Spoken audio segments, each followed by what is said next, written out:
Assalamualaikum anak-anak semuanya, apa kabar semuanya?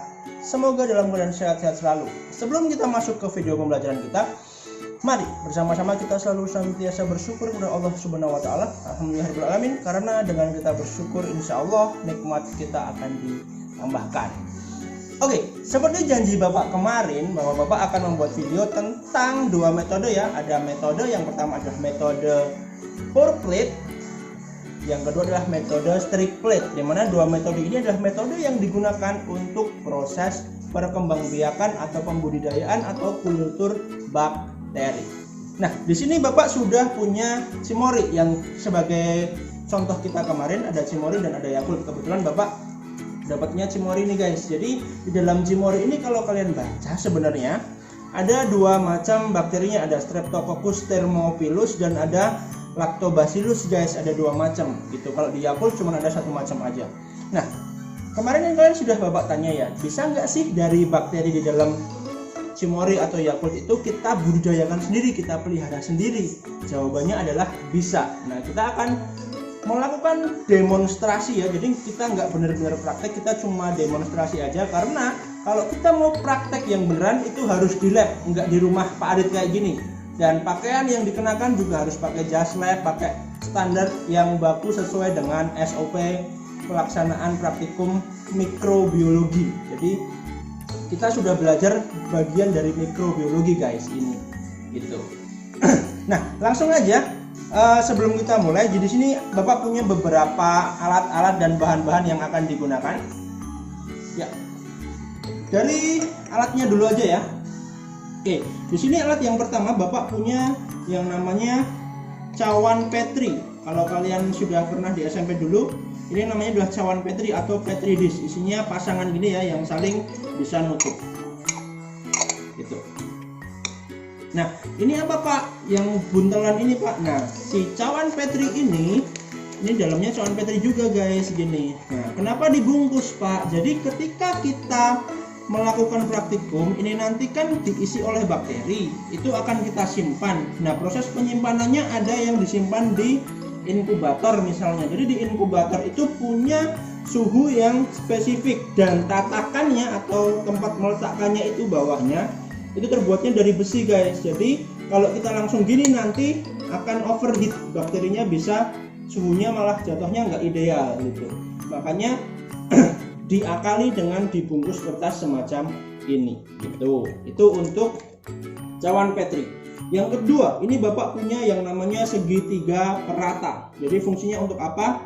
Namanya juga segitiga perata, berarti fungsinya untuk meratakan gitu. Nah, ini yang mungkin kalian belum tahu ya, ini namanya adalah jarum ose. Jarum ose ini digunakan untuk menggoreskan bakteri. Jadi mengambil bakteri dari sumber di sini, misalkan kita pindahkan ke tempat di mana kita ingin memelihara si bakteri gitu. Lanjut, ini ada tabung Erlenmeyer yang nanti kita gunakan sebagai tempat si bakterinya ya gitu. Kemudian ini ada Bunsen pembakar spiritus ya. Buat apa? Jadi dalam proses menggores nanti kita membutuhkan ini. Biar apa? Biar semua prosesnya berlangsung dengan steril, tidak terkontaminasi. Jadi sebelum kita menggores kita bakar dulu ini. Biar apa? Biar di sini nggak ada bakterinya. Jadi yang kita gores benar-benar pure, cuman bakteri yang ingin kita pelihara doang. Gitu. Oke, alatnya kurang lebihnya itu. Tapi satu hal lagi, sebelum melaksanakan semua praktikum mikrobiologi, bakteri dan seterusnya, kita harus melakukan proses yang namanya sterilisasi alat dan bahan. Jadi semua alat ini harus disterilkan dulu. Nah, gimana caranya? Sterilisasi itu dengan alat yang namanya autoclave. Nanti kalian bisa searching ya, autoclave itu bentuknya seperti apa, fungsinya seperti apa, silahkan kalian dalami sendiri. Begitu. Lanjut kita ke bahan-bahannya. Nah, di sini Bapak punya beberapa macam bakteri ya. Dari yang video kemarin juga kalian udah lihat. Jadi kita akan gunakan dua tipe di sini. Ini yang medianya cair dan ini adalah yang medianya padat. Sorry ini agak berembun ya karena baru keluar dari kulkas. Nah, kalau kita zoom itu di dalamnya ada garis-garis zigzag. Nah, ini di budidaya atau dikultur dengan metode strict plate guys. Jadi kelihatan pola zigzagnya. Nah, which is ini nanti akan kita laksanakan begitu. Nah, mungkin untuk perkenalan alatnya. Oke, untuk perkenalan alatnya kita cukup dulu ya. Semua alatnya sudah Bapak kenalkan. Nanti setelah ini kita lanjutkan untuk proses pelaksanaan percobaannya, tentang proses penggoresannya, penuangannya dan seterusnya. Jadi di sini Bapak punya bakteri Lactobacillus yang biasa digunakan sebagai bahan yogurt. Nah, Bapak nih pengen bikin usaha yogurt kayak semacam Cimory. Otomatis dari sumber bakteri ini harus Bapak perbanyak untuk proses produksi si yogurt yang ingin Bapak ciptakan tadi produknya. Begitu ya? Sampai di sini ngerti ya? Nah, dalam proses itu kita otomatis harus memperbanyak bakteri. Nah, untuk memperbanyak bakterinya ada dua macam cara yang akan kita praktekkan hari ini guys. Yang pertama adalah pour plate dengan teknik menuang. Yang kedua adalah teknik strict plate dengan cara menggores. Nah, yang pertama yang akan kita lakukan adalah yang proses strict plate dulu atau menggores bakteri gitu. Nah, di sini Bapak kenalkan dulu ya beberapa bahan-bahan yang digunakan dan alat-alatnya. Ini bakteri sumbernya tadi ya, udah oke, clear. Nah, di sini ada medianya. Medianya berupa agar. Ini dalamnya agar ya, yang nutrisinya sudah ditentukan, disesuaikan dengan kebutuhan bakteri yang kita gunakan. Jadi kan ini sebagai tempat dia hidup, otomatis ada kandungan nutrisi yang dibutuhkan oleh bakterinya biar bakterinya bisa bertahan hidup. Nah, gimana caranya? Yang pertama, semua prosesnya harus berlangsung steril. Nah, di sini api harus dinyalakan. Buat apa? Karena api kan bisa membunuh kontaminasi-kontaminasi yang ada di sekitar. Otomatis semua proses dilakukan di dekat si api ini. Nah, kita mulai. Caranya menggunakan alat-alat dan bahan-bahannya. Jadi memegang petri nggak sembarangan ya, nggak asal buka terus kalian taruh, itu pasti akan terkontaminasi. Makanya bukanya nggak boleh terlalu lebar. Gimana caranya Pak? Caranya seperti ini. 3 jari ada di bawah, kemudian telunjuk sebagai poros di sini, dan jari ibu jari jempol kalian itu untuk membuka dan menutup. Nggak boleh terlalu lebar, ingat. Dan sebenarnya nggak boleh sambil ngomong, karena mulut kalian itu sumber bakteri yang sangat luar biasa. Gitu. Oke, kita langsung mulai aja prakteknya ya. Ini anggap apinya sudah menyala nih. Aduh, panas. Gitu ya. Oke, nah proses yang pertama ini kan ada tutupnya. Usahakan tutup ini harus benar-benar selalu tertutup. Jadi nggak boleh sembarangan buka terus mbok taruh sini. Ketika kamu taruh ke sini, otomatis tutupnya akan terkontaminasi. Pas ditutup lagi, bakteri sumbernya justru nanti akan bercampur dengan bakteri yang lain, malah usaha yogurt Pak Adit nggak jadi. Kayak gitu. Nah, ini kalian kendorin dulu di sini. Sebelum itu kita kan mau menggores pakai ini. Nah, si jarum OC ini harus kalian panaskan dulu sampai benar-benar panas, sampai dipastikan bahwa nggak ada bakteri yang hidup, organisme yang hidup di situ, semuanya gosong, mati, kebakar. Nah, kalau sudah, kalian cooling down dulu, diamkan dulu sampai tidak terlalu panas. Karena kalau masih panas kalian ngambil bakteri di sini, bakterinya yang gosong guys. Jadi ini harus sampai dingin dulu gitu. Nah, kalau sudah, ini udah dikendorin ya, pakai tangan kita yang kiri, kita jepit pakai bagian sini. Semuanya berlangsung dekat api ya guys, biar tidak terkontaminasi. Kita ambil dari sini bakterinya, tutul aja dikit, itu yang nempel insya Allah udah banyak sekali. Kita tutup lagi, tutup, pastikan dia rapat. Kalau sudah rapat, baru kita proses masukkan ke sini. Kita pegang seperti tadi, kita buka, kita goreskan. Nah, proses menggoreskannya ini biasanya digoreskan secara zigzag gini guys. Kenapa zigzag? Nanti Bapak jelaskan. Nah, setelah selesai ini dipanaskan lagi biar steril lagi. Sudah ditaruh, dan ini juga harus dipanaskan di sekitarnya biar kontaminan-kontaminan yang ada di sekitarnya juga mati, terbakar. Nah, itu teknik strict plate.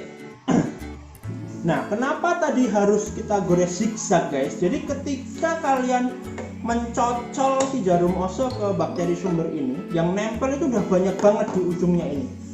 Bayangkan ketika ada jutaan bakteri yang nempel di sini, kemudian kalian totolkan ke sini dengan satu titik doang.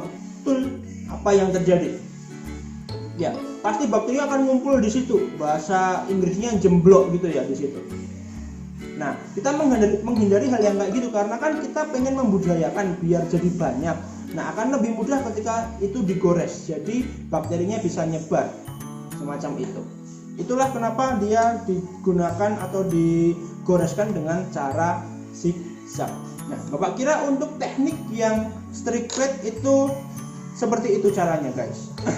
Kalau ada yang mau ditanyakan tentang prosesnya atau tentang apa ya apa yang kalian ingin tahu, silahkan nanti boleh langsung call WA Pak Adit. Nah, setelah ini kita lanjutkan untuk cara yang kedua, yaitu teknik pour plate atau teknik menuangkan.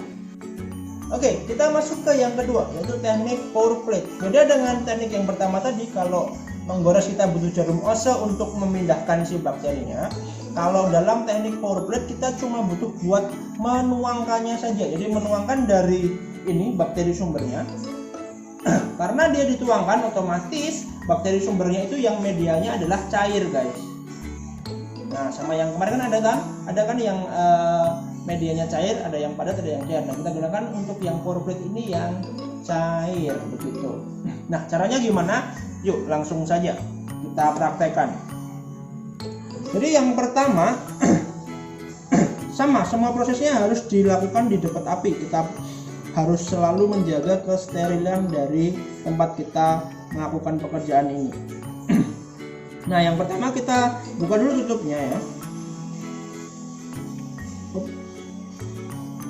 Nah, kita tetap jaga di dekat api biar tidak terkontaminasi. Kemudian kemudian yang ini kita buka. Perbedaannya kalau tadi kita goreskan, yang ini langsung kita tuangkan saja, guys.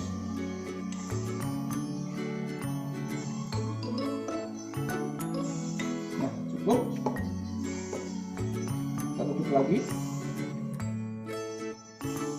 Nah, proses perataannya itu ada dua macam. Ada yang langsung kita ratakan dengan seperti ini, digoyang-goyangkan sampai rata, sampai memenuhi semua tempatnya. Ada yang dengan menggunakan bantuan segitiga perata. Ketika kita menggunakan bantuan segitiga perata, otomatis ini juga harus steril kan. Kita panaskan dulu segitiga peratanya. Kalau sudah panas, baru kita gunakan untuk meratakan bagian dalamnya ini.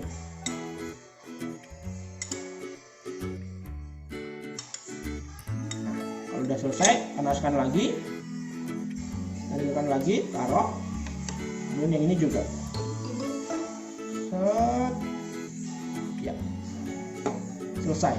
Nah, jadi itu tadi dua macam metode yang kita gunakan. Ada tadi strict plate dengan bantuan jarum oso, yang kedua ada pour plate dengan bantuan segitiga perata atau dengan digoyang-goyangkan saja.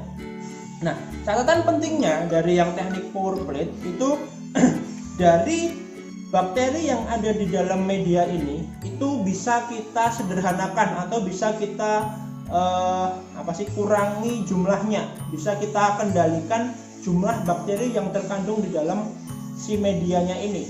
Ada teknik namanya teknik enumerasi. Jadi untuk istilahnya mengurangi kepadatan bakteri di dalam medianya. Caranya gimana? Prinsipnya dengan cara pengenceran. Jadi misalkan kita ngambil dari sini 1 mili bakteri, 1 mililiter ya, dengan pipet, kemudian kita pindahkan ke satu tabung lagi, kemudian tabung itu kita tambahkan lagi media atau aquades.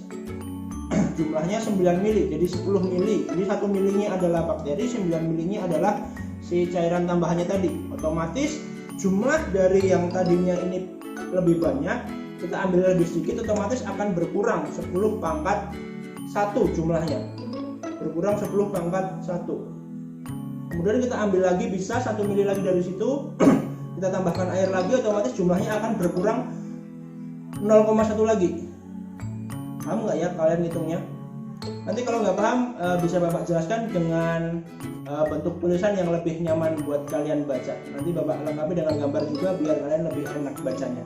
Gitu ya, itu gambarannya aja. Jadi bisa disederhanakan jumlah bakteri yang ada di dalamnya ini dengan cara pengenceran yang namanya adalah enumerasi. Begitu. Nah, oke guys, jadi untuk dua metode pour plate dan strip plate semuanya sudah kita bahas tuntas. Kalau ada pertanyaan langsung aja boleh chat di grup biologi kelas kalian atau boleh juga langsung chat pribadi ke Pak Adit, bebas, tidak terbatas waktu. Oke, untuk materi kita hari ini Bapak rasa cukup sampai di sini. Persiapan diri kalian untuk ulangan harian Moneranya ya. Dipelajari modulnya, dipelajari diskusi kita di kelas, dipelajari juga materi-materi tambahan dari luar atau dari internet seperti itu. Sekian dari Pak Adit, semoga yang kita pelajari bisa menjadi manfaat di masa depan. Amin amin ya rabbal alamin. Thank you for your attention. Assalamualaikum warahmatullahi wabarakatuh.